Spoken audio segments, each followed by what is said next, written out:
चालाक लोमड़ी और सच्चा लड़का। पूरी कहानी एक खूबसूरत गांव था जो हरे भरे खेतों और घने पेड़ों से घिरा हुआ था।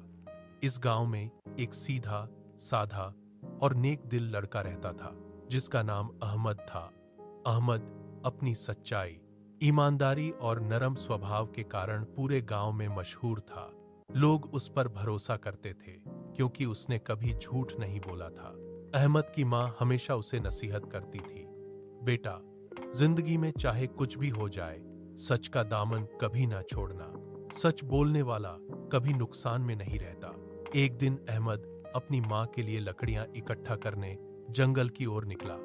मौसम बहुत सुहावना था, ठंडी हवा चल रही थी और पक्षी चहचहा रहे थे। अहमद खुशी खुशी जंगल में दाखिल हुआ और लकड़ियां इकट्ठा करने लगा।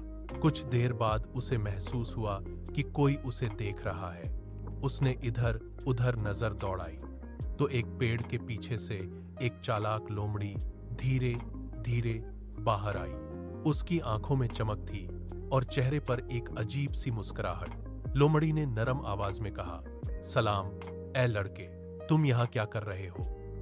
अहमद ने सादगी से जवाब दिया, मैं अपनी मां के लिए लकड़ियां जमा कर रहा हूं। लोमड़ी ने दिल ही दिल में सोचा कि यह लड़का बहुत सीधा लगता है, उसे आसानी से बेवकूफ बनाया जा सकता है। वह बोली, अगर तुम मेरी एक छोटी सी मदद करो तो मैं तुम्हें एक बड़ा खजाना बता सकती हूँ। अहमद ने हैरानी से पूछा, खजाना? कहाँ? लोमड़ी ने जवाब दिया, यहीं जंगल में एक गुप्त जगह पर दफन है, लेकिन मैं तुम्हें तभी बताऊंगी जब तुम मुझे कुछ खाने को दोगे। मैं बहुत भूखी हूं। अहमद थोड़ा सा रुका, फिर बोला, मेरे पास अभी खाने को कुछ नहीं है, लेकिन मैं घर जाकर तुम्हारे लिए कुछ ला सकता हूं। लेकिन पहले तुम मुझे सच बताओ, क्या वाकई खजाना मौजूद है? लोमड़ी ने झूठ बोलते हुए कहा, हाँ हाँ, बिल्कुल सच है।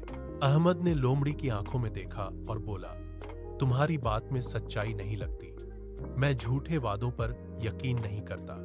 अगर तुम सच कहोगी तो मैं जरूर तुम्हारी मदद करूंगा।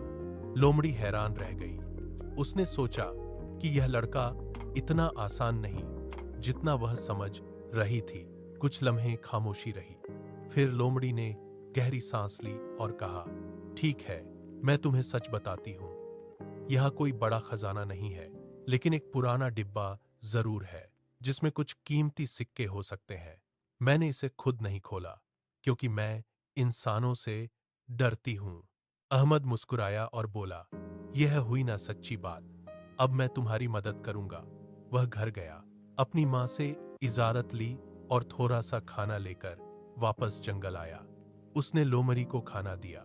लोमड़ी बहुत खुश हुई और उसने अहमद को एक पुराने पेड़ के पास ले जाकर मिन की तरह इशारा किया, यही है वह जगह। अहमद ने लकड़ी से जमीन खोदना शुरू किया। कुछ देर बाद उसे वाकई एक पुराना लोहे का डिब्बा मिला।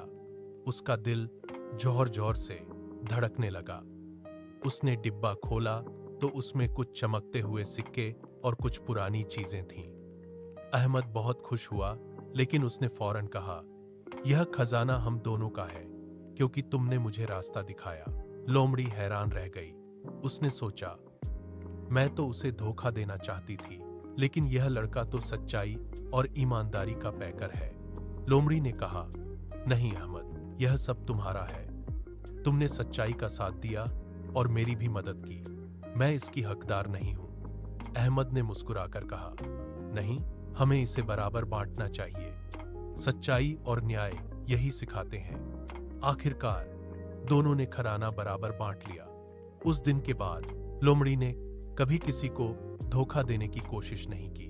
वह अहमद की दोस्त बन गई और हमेशा सच बोलने लगी। अहमद जब घर वापस आया तो उसकी मां ने उसे गले लगा लिया। उसने सारी कहानी सुनाई। उसकी मां की आंखों में खुशी के आंसू थे। वह बोली, बेटा, मैंने तुम्हें हमेशा सच बोलने की शिक्षा दी थी और आज तुमने उसे साबित कर दिया। देखो, सच्चाई ने तुम्हें सफलता दी। अहमद ने मुस्कुराकर कहा, अम्मी, अब मुझे यकीन हो गया है कि सच कभी हारता नहीं है। सबक, सच्चाई हमेशा सफलता दिलाती है। ईमानदारी से दिल जीते जा सकते। है। धोखा देने वाला भी सच्चाई से बदल सकता है।